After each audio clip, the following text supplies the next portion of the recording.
Greetings, Word Horde. We're here with an exciting option for you, a version of our podcast without any ads. That's right. No advertising interruptions, just the content you love, ready to go in your favorite podcast apps like Spotify and Apple Podcasts. It's another way to support the show, ensuring that we keep bringing you the word stories and language explorations that you love. Try it at waywardradio.org/ad-free. And it's affordable. For just a small subscription fee, you can enjoy Away with Words uninterrupted, except by us. Plus, it makes a great gift. Know somebody who loves language as much as you do? Give them the gift of words. Easy to sign up, easy to enjoy. It's the same Away with Words, just streamlined for your listening pleasure. Go to waywardradio.org/ad-free. Support us, support the show, and enjoy an ad-free listening experience. waywardradio.org/ad-free. Thank you. You're listening to Away with Words, the show about language and how we use it. I'm Grant Barrett. And I'm Martha Barnett. I'm always glad to learn a new word that I didn't know I needed. And Grant, I learned one from you the other day that I really appreciated. Was it a four-letter word, a naughty word? No, it wasn't one of those this time. Oh, I think I know the one. It was because a friend of ours had an accident. Yeah, a friend of ours unfortunately got knocked over by a big dog at the dog park. And you told me there's a word for that. I had no idea. Dogberg. Dogberg. Yeah, to get knocked over by an animal is to be dogberged. Apparently it comes from the name of Bill Goldberg, a professional wrestler who had sort of a signature move where he would just do what they called a spear, like just run at somebody and knock them over, I guess. Yeah, so the word is Dogberg after his last name. And he's a massive man, just built like a mountain. And he kind of gets this look on his face. You can find videos on YouTube where he kind of lurks in the corner of the ring. And he does like a spear move at his opponent who, because they've set it up so the opponent is kind of oblivious, and just dives at this guy and just his opponent and whips him off his feet. I am so glad to have a word for that. I've been wanting a big dog myself. We have a little one, but we wanted a big one as well. But now I have a word for what I fear, much as I love big dogs. Yeah, dogberg, because they are single-minded in pursuit of a squirrel or a gopher or whatever it is that they're after. And they ball, frisbee. They often don't see what's between them and their target. Yeah, they're wonderful, but yeah. Being dogberged is not a good thing. Well, obviously, we talk about all different kinds of language on this show, and we'd love to talk with you. So give us a call, 877-929-9673, or send us an email. The address is words@waywardradio.org. Hello, you have a Way with Words. Hi, my name is Cheryl. I'm from Fort Worth, Texas. And my boyfriend are curious about what it means when you say, I'm going to suss it out. We're going to suss this out. Ooh, what was happening that you needed to suss things out? Well, so he learned this from a friend he was working with on a radio show, and they, anytime they would have to figure something out, his friend would say, well, we need to suss this out. Mm-hmm. What does it mean? Well, we think it means to figure it out, work it out, or get to the bottom of it. Mm-hmm. Sounds about right. Yeah. Right, Martha? Yeah, it sure does. And how are you spelling it? I guess, we weren't really, since I would say S-U-S-S. Uh-huh. Yep, that's how you usually see it. And do you have any suspicions about where it might have come from? I don't. We have no idea. That's why we were let's ask them, see what they say. I was trying to give you a hint there when I asked about suspicions. I totally missed that. Yeah, because to suss out is a slang shortening of the verb to suspect, and it comes from British police jargon from about the middle of the last century. In Britain, you might talk about picking somebody up on sus, or talk about a suspect being a sus, and to suss out is simply to as you said, investigate or figure out, but it comes from the verb to suspect. Oh, my gosh. It's British. Originally, yeah. And I never heard it very much until the last 10 or 15 years or so. It's interesting that you mentioned, was it a radio journalist who used that? It was an engineer, an audio An engineer, engineer. actually. Okay. Yeah. Okay. Because it was something that I came upon first in journalism. You know, an editor would say, "Go suss out this question" or something like that. Oh, wow. Yeah. Yeah, I had never heard it before, and then he used to say it. My boyfriend and I would just kind of make fun of him, and then now we both do it, but kind of mockingly. So. Well, now you can tell him you sussed out the answer. Exactly. Exactly. Yes. Well, that's good to know. Thank you. Now I know that I'm actually saying something that really does come from somewhere. Yes, you do indeed. So there you go. Well, good. Thank you so much. All right. We're glad to help. Thanks. Yeah. Bye-bye. All righty. Bye-bye. Okay, bye. So the verb to suss goes back to the 1950s, but the noun suss is older. Meaning is older, 1930s. Mm-hmm. It can mean suspicion or suspect, right? Mm-hmm. So Yeah, you and could sometimes be a sus. yes, Or yes. I've got a sus that he's a sus. Mm-hmm. I've got a suspicion that he's a suspect. Yeah, and that version is often SUS rather than Right. SUSS. But yeah, suss out. Well, ring-a-ding-ding. Hit us up on the telephone, 877-929-9673.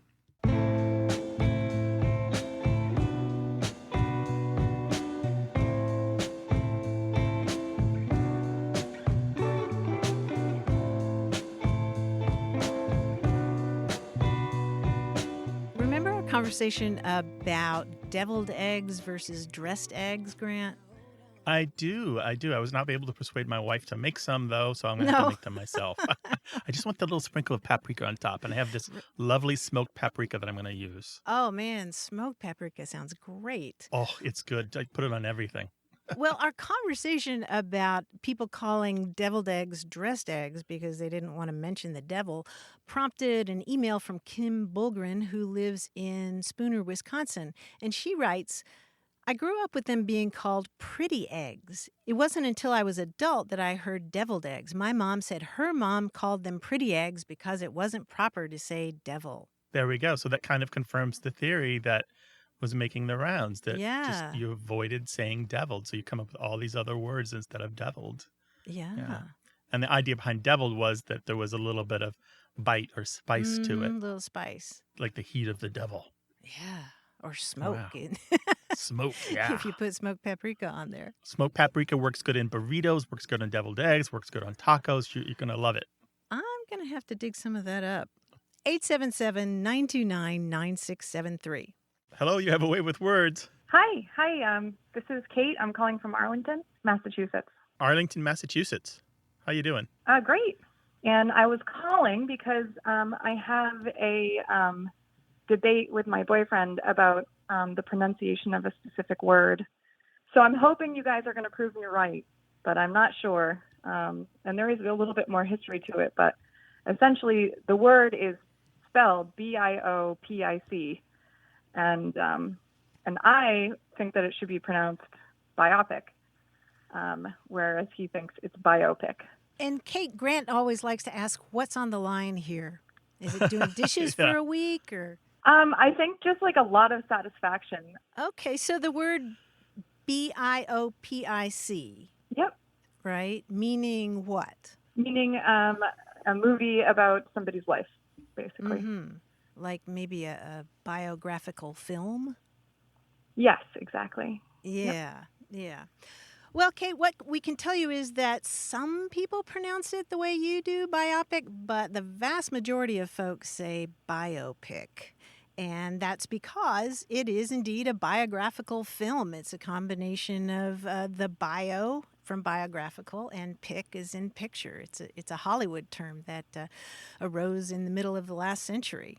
Okay, well, so is there like an etymological reason that it would be pronounced that way, or is it just sort of what everybody decided to do? Well, the tricky part about this, and the thing that trips up a lot of people, is that the OPIC at the end of that word looks like a suffix, but it's not really. So it's kind of confusing. It's like the word microscopic or arthroscopic or myopic. You think it's a suffix, but it's not, because the PIC in there actually refers to the word picture, like a movie. So it I see. divides, the syllables divide between the O and the P.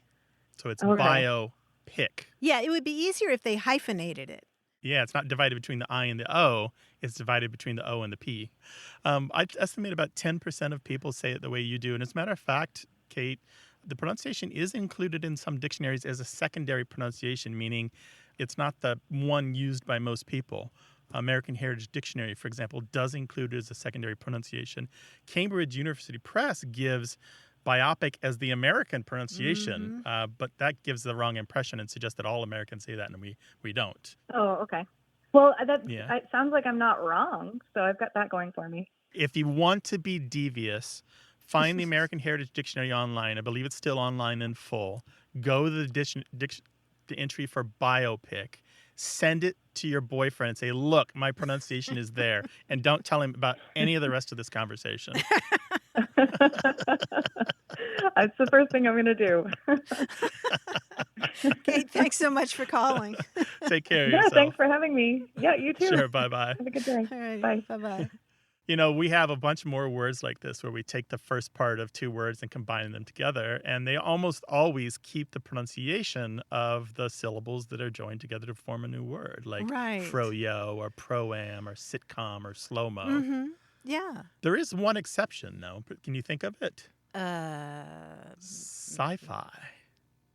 Sci-fi. Oh, yeah, we don't say sci-fi. We say sci-fi. Oh, I guess we do. And that's because it was modeled on hi-fi. They intentionally coined it to sound like the word hi-fi. But the truth is, there's actually two other things happening with sci-fi. It's a weird one. Some people jokingly pronounce it as skiffy, and especially if they're talking about bad science fiction. And other people just say SF to skip the sci-fi word altogether, which they loathe. Oh, interesting. I didn't know that. You know, I'm thinking, too, how similar biopic looks to bionic. I never thought about that, but it's so close. I could see where, by analogy. Right.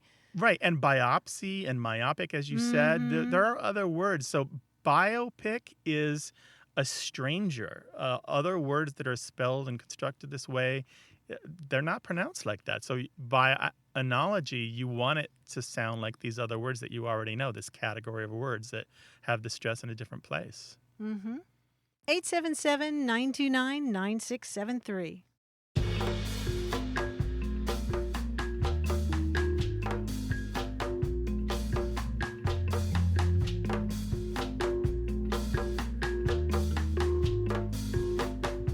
Following up on our conversation about clever and ingenious names for independent bookstores, we heard from Liz Cooksey in Portland, Oregon, who wrote to us about the Novel Experience. That's a store in San Luis Obispo where she spent her middle youth and early adult years. And she added that in Portland, the Multnomah Public Library had a used bookstore called Tidal Wave. Tidal Wave. I love that. Tidal Wave, T-I-T-L-E. Oh, good. Good. Couple Book people are always so mentioned clever, that one. aren't they? Yeah. I was thinking maybe given the waterfalls there, it would be a pun on something with waterfalls. I don't know. True or false? True or false? Yes. See, you're so good at this. No. You can email us anytime. The address is words@waywardradio.org, or send us a tweet. We're at Wayward.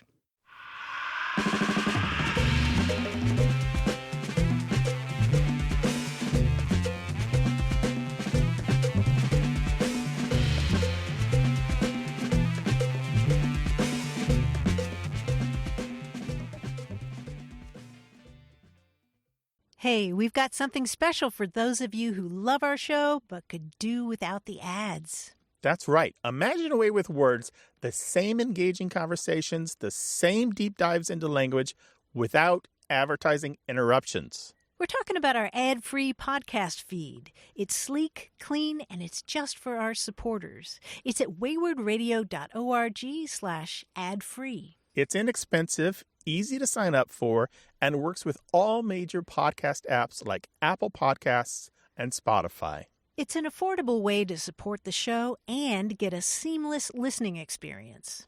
And if you're feeling generous, why not give a subscription to another Away with Words fan? That's waywardradio.org/ad-free. Sign up today. Your support means the world. waywardradio.org/ad-free. Thank you. You're listening to Away with Words, the show about language and how we use it. I'm Martha Barnett. And I'm Grant Barrett, and we're joined by John Chinesky, our quiz guy direct from New York City. Hi, John. Hey, Grant. Hi, Martha. It's so good to hear you guys again. I've been watching a lot of movies lately, as I think many of us are, since we have a lot of time to do that. And I have a movie title quiz for you. I've been keeping track of the movies that I watch on a spreadsheet. As usual, I'm not the greatest typist. Sometimes I'll shock myself and find that a hilarious classic comedy that I saw sounds quite different. For example, I changed but one letter in the title of a comedy, and suddenly it's a film about a rebellious, spiky-haired animal that could be found in mosh pits. It's The Punk Panther. So as you can see, all you have to do is change one letter, and the movie's completely different. One letter different in the movie title. Okay. That's right. We're going to look at a few comedies that I accidentally changed by changing one letter. Maybe for the better. Who knows? Now, you might think this was Forrest Gump. It's not. A man travels the world playing table tennis at such blinding speed that his equipment gets red hot. What movie is that? Travels the world playing table tennis at such blinding speed, his equipment gets red hot. Right. Is this a tribute to Mel Brooks? Oh, it is a little bit, yeah. I would guess Blazing Paddles. Blazing Paddles is right. That is a movie I would watch. Who would have thought that the evolution of citrus fruit would be interesting? From ancient lemons to... Wait, that's the clue? That's the entire clue. From modern limes. Yes, from ancient lemons to modern limes. One changed letter, and suddenly it's not a comedy about a Chicago band, but about siblings who solve crimes. They're on a mission from, Scotland Yard? The Clues Brothers. The Clues Brothers, yes. We're on a mission from God. Now, every family road trip eventually comes to an end, and you have to worry about how you're going to earn a living. Change a letter for a movie about choosing a career. A letter and a movie title about choosing a career. And it's a comedy. These are all comedies. It's a comedy, yeah. Remember, family road trip, but then, you know what? You got to come back and decide what you're going to do. Oh, something vocation. That's it. National Lampoon's Vocation. Vocation, all right. No longer set in a convenience store in New Jersey, this movie is now about namesakes of the lead actor in Gone with the Wind. Clarks instead of Clerks. Which... In the UK, I think it's still called Clarks, no matter how you spell it. Either way, yeah. I was thinking, Butler, what? No, yeah, Kevin Smith's classic film that he shot on a low budget after work. All right, obviously, I need to work on my typing. But if any of you have spreadsheet. Exactly, if any of you have recommendations on movies, I am watching at least one movie a day. I've been doing that since January 1st. Wow. I've seen about 300 movies already. It's a lot of fun. All right, John. That's well, thanks, cool. bud. We'll talk to you next week. Really appreciate it. Thank you, guys. Talk to you then. Bye-bye. Bye-bye. And we'd love to talk with you on the air, so call us 877-929-9673 or send your stories and questions about language to words@waywardradio.org. Hello, you have a way with words. Hi, this is Audrey. I'm calling from Ithaca, New York on a beautiful fall day. Nice. Hi, Audrey. Welcome to the show. Well, so I grew up in Philadelphia before moving to Ithaca for college and then staying here. And I remember in about fourth grade, so about 1997, suddenly I realized that everyone around me in school was saying the word jawn all the time to replace every word. And it boggled my mind. And I remember like my parents saying that it was wrong and that it was ruining the English language because you could replace anything with this word. And it was true. People would use the word jawn in a single sentence like 3 times. Like, I took my jawn to the jawn, and we had a bunch of jawns. And it was so surprising to me. Will you spell Jawn. that for us? Yeah. JAWN. So 1997 or so, you're in the 4th grade. This word pops up. It's new slang. And you probably said it a lot too. I didn't say it quite so much. Honestly, there was a bit of a racial divide, and I think I've done some research, and there still is.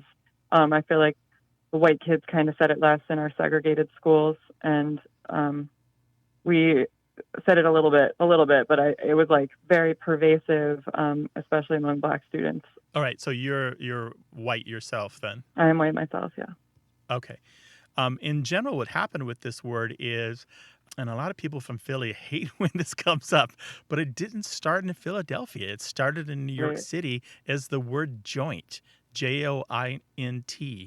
Joint, before that, started in probably the 20s or 30s, coming from the idea of a place where 2 people met, in the same way the idea of where 2 bones connect. So a joint would be a gin joint or a juke joint and so forth. And then by the 1970s, joint had morphed to mean something that people do together, a business venture or an operation or a musical act. You might remember Spike Lee films often have a line on the screen, a Spike Lee joint. Not a joint production, but just a joint. And that means it's his thing, his operation. That's the same joint that turned into the jawn in Philadelphia. And so it turns out that there was some linguistic fieldwork being done in the early 1980s in Philadelphia. And so we have, I say we meaning the linguistic profession, has tape of a subject using the word jawn at about the time it was changing its meaning. There was one young man who used it to mean a variety of different things, like he referred to different women. He might say Puerto Rican joints or Irish joints to mean Puerto Rican women or Irish women. He might use it to mean a physical place or a bag of chips or even his own genitals. And then the dropping of the T from joint to get join kind of conforms to some of the way that Philly speech differs from New York City speech. Yes. Yeah. And so then we have jawn. And so slang is weird. It's ephemeral and it tends to fluctuate. And so this is a really classic slang word. It's so wonderful that we can trace its history over the last 40 years or so. If we take it back to joint, it's much older than that. But as jawn, it's about 40 years old. And we can see that it became kind of this point of linguistic pride for people in Philadelphia. And it's become what I call a Chamber of Commerce word, where jawn is just kind of known that it belongs to Philly. And if you use it and you're not from Philly, people kind of cock an eyebrow at you and go like, what are you pretending at, you know? Right. So do you still use it, Audrey? I don't. I've never used it that much myself, but I actually know a couple people living here in Ithaca from Philly who do use the word. It really is like a secret language because you feel like you don't know what someone's talking about because it just replaces any noun. So yeah, because you can use it as a placeholder or a collective noun to mean stuff, or you can refer to a situation or a circumstance. Like you could say, I'm not dating him. His whole jawn is like too much for me right now. Or you can say it's a plural. It can like, what are all these jawns doing in this drawer? Or you can do it as a 0 plural. I can't open this drawer because of the jawn. So it's just like multiple kind of things happening with jawn. Give me the jawn from the table so I can fix this. Jawn could be anything. Could be a screwdriver or the centerpiece. We don't know. Totally. Audrey, thanks so much for sharing that with us. Yeah, this was really fun. I appreciate it. All right, have a good one. All right. Take care. Bye-bye. 877-929-9673.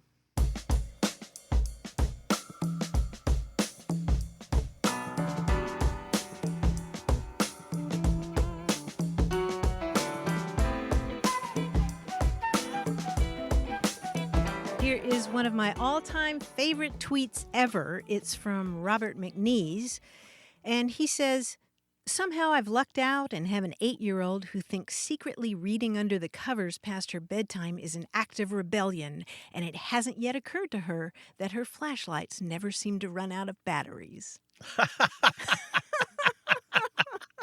Oh, how wonderful that is. Were you after hours reader when you were a kid, Martha? I always had a Saturday morning book. I don't think I ever was an after-hours reader. Yeah, I totally was. I would spend many hours just rigging up different kinds of light bulbs to different kinds of batteries so that I could read in the bunk beds. Oh, that just melted my heart. That's lovely. So he sneaks in there and replaces the batteries Yep. every once in a while. Share your stories about language and reading with us, 877-929-9673. Hello, you have a way with words. Hello, this is Jim Gilmore calling from Ithaca, New York. Hi, Jim. Welcome to the show. Hey, glad to be in the show. My mother-in-law, Marveline Ricard, and I call her Marvelinius. Well, her dad, Fred Humphrey, used to say to the kids when they kind of acted like they couldn't get something done, or maybe they just were too busy in the course of a day to finish something, he'd say, well, Kant died in the poorhouse a long time ago. Oh, yeah. Marveline would have heard that from her dad, Fred, around 1933-ish, 1932. The phrase was when the kids would say, I can't do this, that the phrase was Kant died in the poorhouse a long time ago. That's a nice version of this phrase, isn't it, Grant? Yeah, it sure is. Yeah. What do we know about that one, Martha? The Kant there is sort of this imaginary figure who represents pessimism or laziness. Sometimes it's Mr. Kant. People might talk about Mr. Kant and Mr. Can. In fact, there was a children's magazine back in 1910 that had a poem about Mr. Kant and Mr. Can, and part of it goes, Mr. Kant is a pitiful sight, for he's whipped before he's begun to fight. And he says that it puzzles him quite a lot why some can do it and some cannot. Oh, poor Mr. Kant, for he never knew the secret I'm going to whisper you, that you jolly well can if you only try, and you certainly can't if you only cry. So Mr. Kant was this figure who was used to, as you said, tell kids that, yes, they can. Be more optimistic.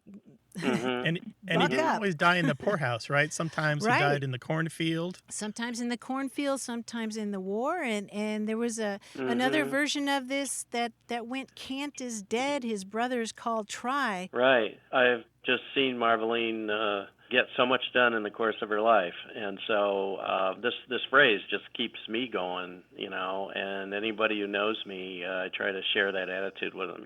Kant died in the poorhouse a long time ago. Well, Jim, give Marveline our best, will you? I will. Absolutely. And thanks so much thank you so much for your call. We really appreciate it. Helping me with that. Okay. Bye-bye. Take care now. Be well. Alrighty. Will do. You too. Yeah, that poem is from a 1910 issue of St. Nicholas, which was a children's magazine, and we will link to that on our website. It's inspiring. Yeah, sure. Can't never could is another variant of that, right? Oh, Can't, I never like could. that. Yeah. But you can call us, 877-929-9673, and you can email us, words@waywardradio.org, and you can tweet at us at WAYWORD.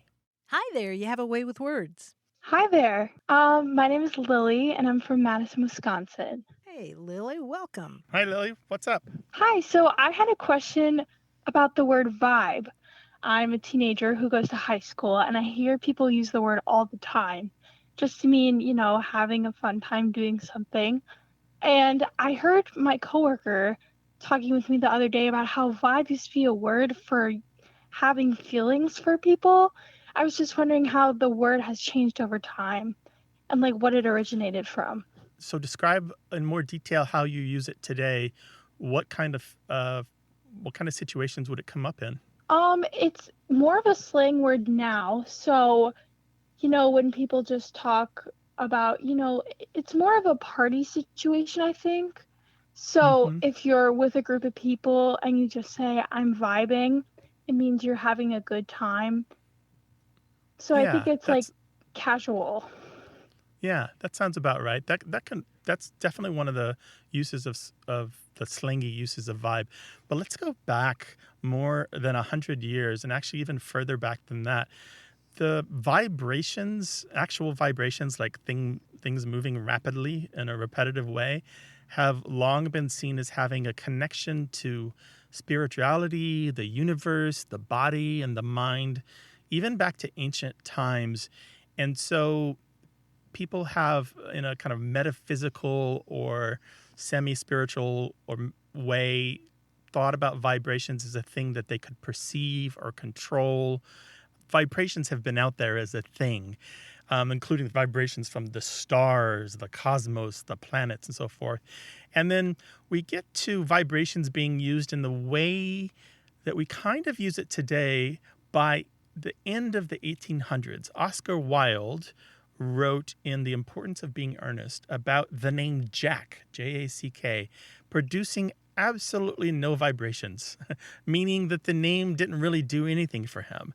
And so that's kind of what we're talking about today, right? Vibrations are about something or someone or a situation working for you. If you're vibing at a party, that means this party is really working for you. You're feeling good and everything's pleasant or mellow. And so in the century after Oscar Wilde used it in that way, vibrations continued to be used in a way that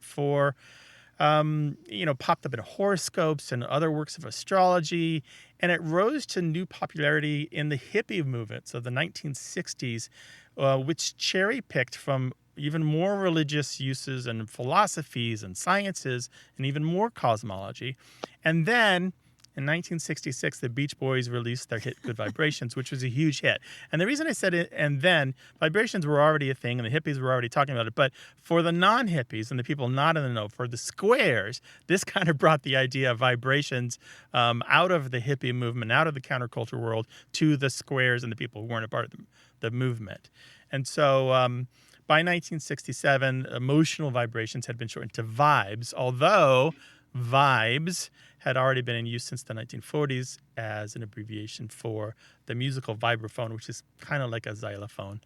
Anyway, so the verb meaning to produce vibrations or to feel vibrations appeared at about the same time. And by the 1970s, to feel good or to be in the zone or to feel like something special happening, which is more or less how we use it today, was established. And so you can say to someone, we're really vibing together in the 2000s, and everyone knows what you mean. That's a great answer. Thank you so much. I poured it all out of my head. And Lily, I want to thank you for that earworm. Now I have the Beach Boys in my head. Yes. Yeah, that's my fault. Sorry. Are you old enough to have listened to the Beach Boys, or is that familiar to you at all? Yeah, my parents absolutely love the Beach Boys, so I've heard them a couple times. Yeah, check out their song Good Vibrations if you don't know it already. If you would love an earworm. How weird is it to know that you're using a slangy, you're in high school, and using the slangy word that is derived from people more than 100 years ago thinking about their connection to the planets and the vibrations that they might be sensing from, say, the Jupiter. You know, it's kind of ironic. I feel like when kids use it these days, they're almost talking about it in a psychedelic form. So it kind of makes sense. The connection is there. So there's still a little bit of the sense of the hippiness of it, kind of this vague spirituality with no precise definition. Right, exactly. Well, cool. Lily, you sound like a smart kid, and I'm glad you called us, and I want you to call us again, all right? All right, thank you so much. All right, Thanks, good Lily. luck. Be well. You too. Bye-bye. All right, bye-bye. 877-929-9673.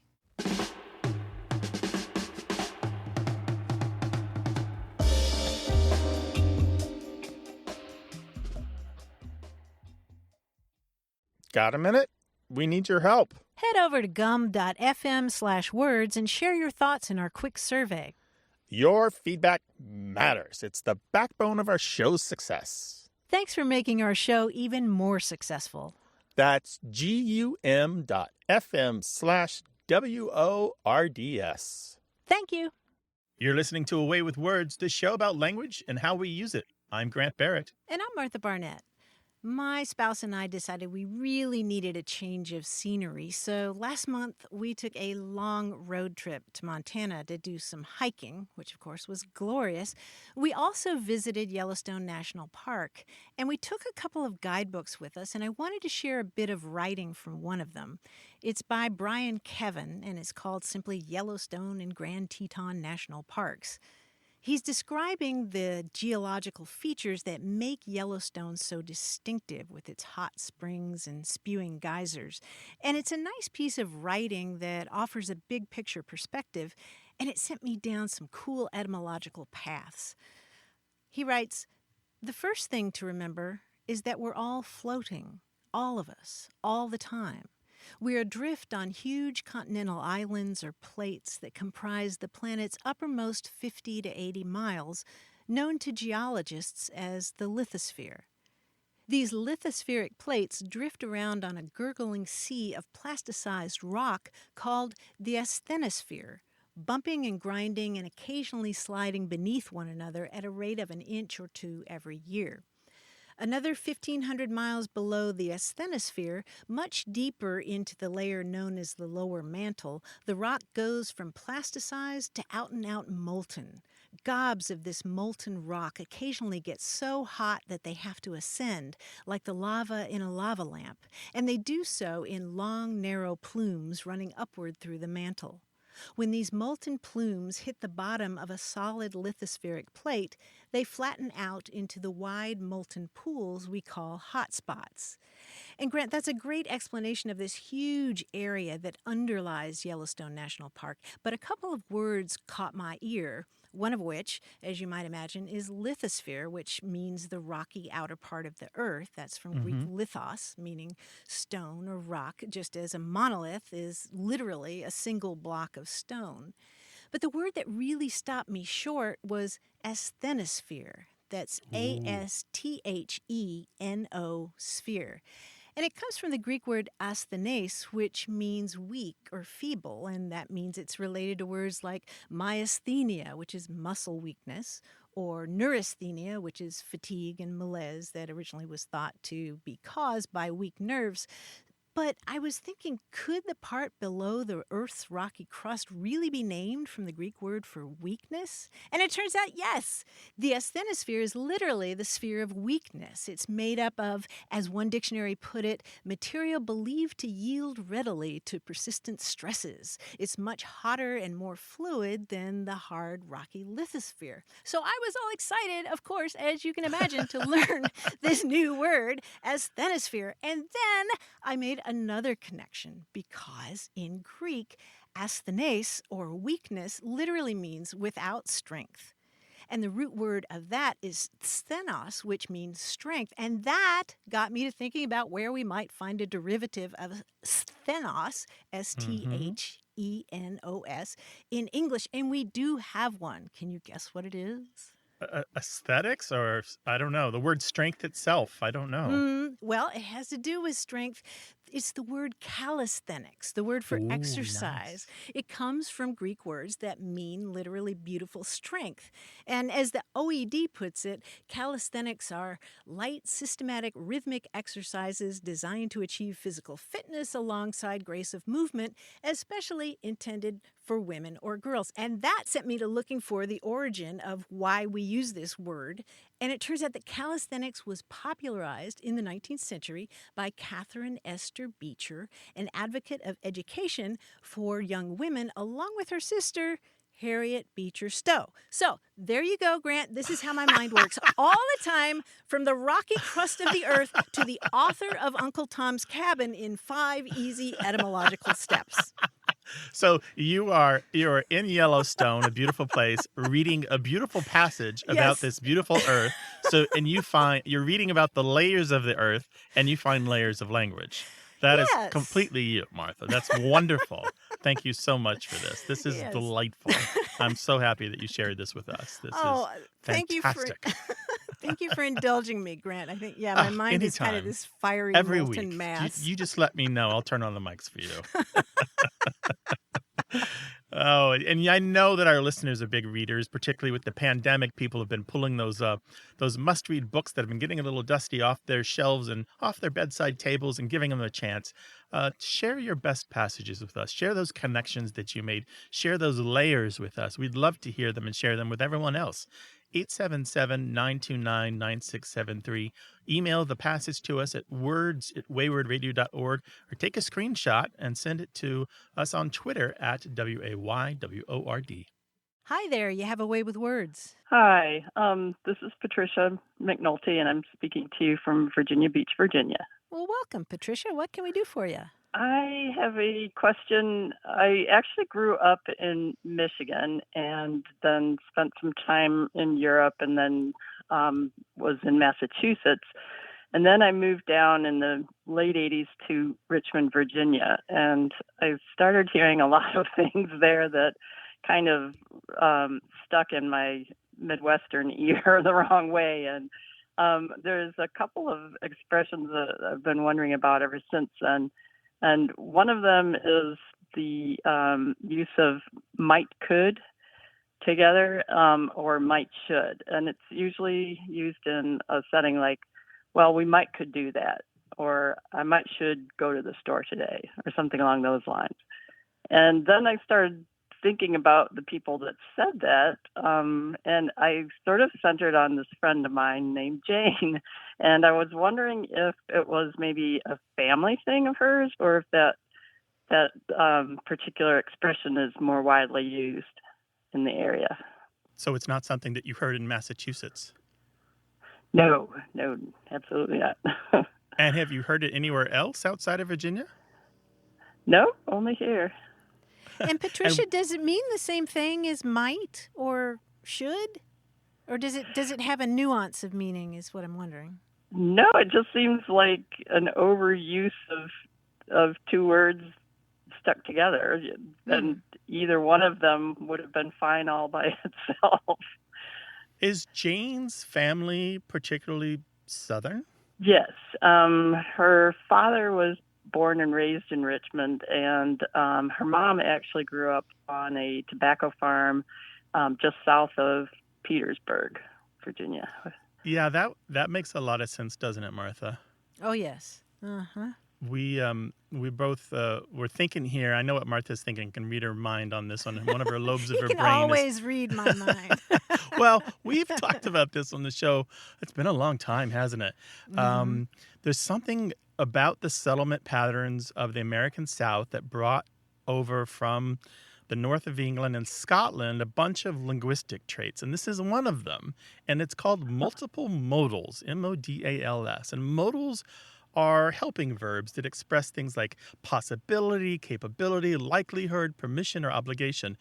They affect a verb's grammatical mood. So these are helping verbs like can or may or might or shall or should or will or would, things like that. And what happens is you do pair them up exactly like you said. So you're very observant. You notice that might, could, and might, should are very common examples. But there are others like might can or may used to or may should or should ought or used to could. And all of these together are used usually to add a little more nuance. That's why Martha was asking that question. Sometimes it's hard to puzzle it out, and maybe the nuance isn't always there. For example, if I said to you, we could go out for dinner tonight, it sounds a little less direct than we might go out for dinner tonight or we could go out for dinner tonight. It's perhaps more likely to be received by you as a suggestion rather than a direct request. It's just a little more graduated, a little more subtle, usually. Does that make some sense, Patricia? Yeah, it does. And it's funny because I actually called Jane this morning and we were discussing this very thing, and she wasn't even aware that she was saying it. And then a little later in our conversation, she said something about, "Oh yeah, we might go to lunch next week." And I said, "Jane, do you realize you just said it?" Yeah. So yeah, she said if she said we could go to lunch next week, that sounds kind of vague and maybe she doesn't really mean it. But might could sounds a little more certain, doesn't it? Yeah. I think it does anyway. But you really won't hear this much outside of the American South. You will. It's sprinkled here and there, but generally it's far more common in the American South, particularly where people from the north of England and Scotland settled many years ago.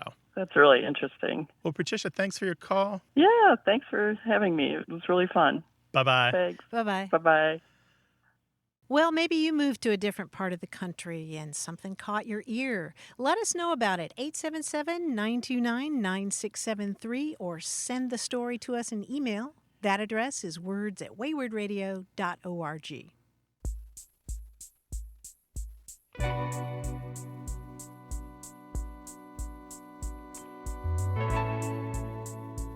In Latin, the word utinam introduces the optative subjunctive, and it means basically would that or if only. It's spelled U-T-I-N-A-M, utinam. I was reminded of that when we got an email from Rebecca Harrison, who's a professor emerita of classics at Truman State University there in Missouri. Well, she was responding to our call with Dana in Reno, Nevada, who wanted a word for that moment when you're playing cards or a board game and you draw what would have been the perfect card or the perfect tile for the previous turn that you just played. She says, what about utinam? If only. Oh, yeah, because you could stretch the vowel out, right? Yeah. As you pound the table. It sounds learned. And That's great. Utinam. So it means if only. so that's another option, Dana. Yeah. Utinam. Call us to talk about language. 877-929-9673. Hello, you have a way with words. Hi, this is Tony. I'm calling from Fullerton, California. Hey, Tony, welcome. What's up? I had a question about the word moded.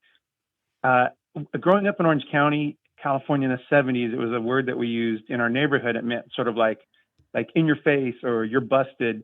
And I thought it was maybe just a word that was popular in our neighborhood. But like 20 years later, I'm working in an office and someone said it to me in the office. And I asked her where she heard the word from. And she said it was just something she'd heard when she was a kid. So I'm just super curious about this word. Oh, that's Moded. great. What was I happening? love it. I forget. It was meant, in jest, but I'd messed something up. And she said, "Oh, moded." And I was like, where'd you hear that word from? We used to say that to each other when we were kids. And I have no idea. My sister thinks maybe it comes from the word demoted, but I always thought it would be spelled M-O-D-E-D. I have no idea. Was there a gesture associated with it? Anything that you did with your hands? I don't recall. I don't think so. Like maybe scratching your neck? No, that doesn't ring a bell at all. No. Okay. Gotcha. All right. So, yeah, this was a widespread term specific to California, particularly Southern California, but not only Southern California, if that makes sense. Throughout Los Angeles and Southern California, perhaps as far as San Diego, north up at maybe as far as Monterey, you can find this showing up in little collections of slang and in yearbooks and people's memories and so forth. It shows up in a collection of slang that was done occasionally from UCLA, and they have an entry for it where they have a bunch of different spellings, M-O-D-E or M-O-T-E, sometimes even M-O-L-D, like mold, Right. and it means to be humiliated or embarrassed or mistaken. And then there was another thing that went with it where you might scratch your neck in reference to an old expression called scratch your dirty neck. Again, it's the kind of thing like you just kind of demonstrate that somebody has been beaten or been put down or somehow made a fool of. Right. So this was a thing. It wasn't just you and your coworker saying moded. Yeah, didn't we have a caller who talked about moded, corroded, your booty exploded? Yeah, that was the rhyme. You're moded, corroded, your booty's been exploded. Yeah, that was like when you've really been beat down, when you've really just been embarrassed to the, like, this is like if your pants fall down in front of a school assembly. That's like the ultimate defeat, you know? Right. Well, I'm a junior high school teacher, so I'm going to bring that one back. Oh, they're going to love it. They're going to love it. Yeah. I don't know that it comes from demoted. Obviously, that's the first thing that pops into people's minds when they try to come up with an etymology. There's no way to know. Slang is a mystery.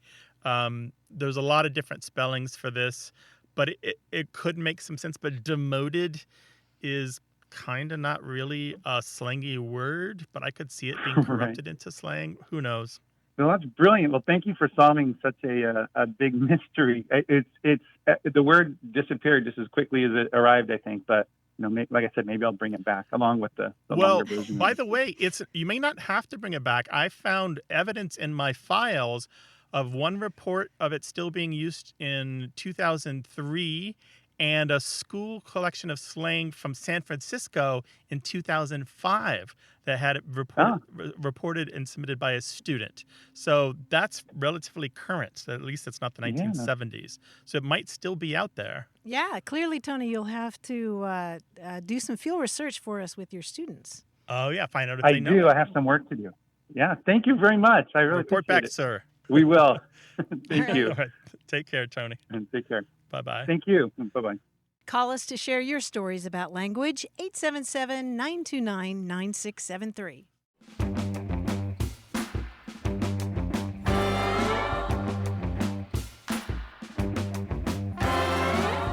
Grant, have you ever eaten Rhode Island dressing? Have I ever eaten Rhode Island dressing?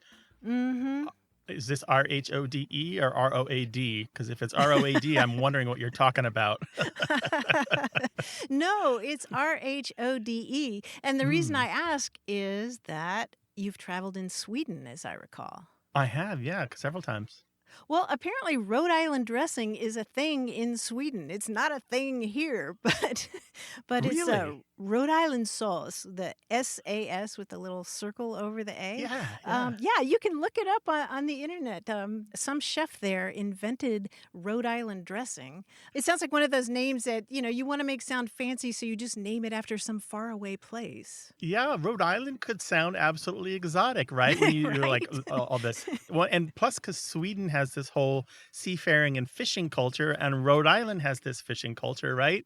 They might actually think of Rhode Island as kind of a kindred place. So maybe there's something to that. That's very interesting. Yeah, looking at the bottles of it online, it looks sort of like Thousand Island dressing. But yeah, I guess Rhode Island sounds like this glorious place that you might visit someday. Maybe they're twinned. You know how they do twin cities or sister cities? Maybe the Rhode Island and one of the provinces of Sweden are twins. Yeah. Well, if you're Swedish and you know about this, we'd love to know more. Call us, 877-929-9673, or explain it all to us in email. The address is words@waywardradio.org. Thanks to senior producer Stephanie Levine, editor Tim Felton, and production assistant Rachel Elizabeth Weisler. You can send us messages, subscribe to the podcast and newsletter, and catch up on hundreds of past episodes at waywardradio.org. Our toll-free line is always open in the U.S. and Canada, 877-929-9673, or email us words@waywardradio.org. A Way with Words is an independent production of Wayward Inc., a nonprofit supported by listeners and organizations who are changing the way the world talks about language. Many thanks to Wayward board member and our friend Bruce Rogo for his help and expertise. Thanks for listening. I'm Grant Barrett. And I'm Martha Barnett. Until next time, goodbye. Bye-bye.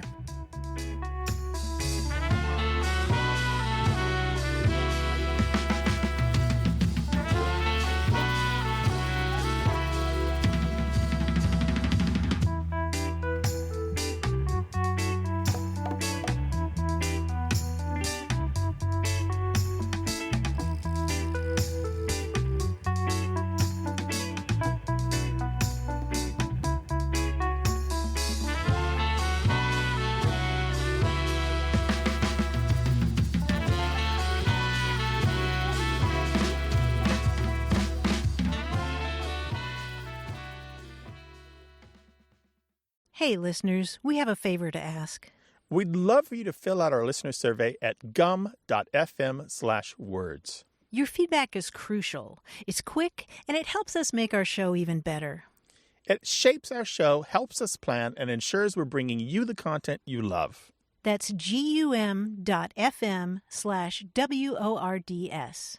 Thanks for being a part of what we do. Thank you.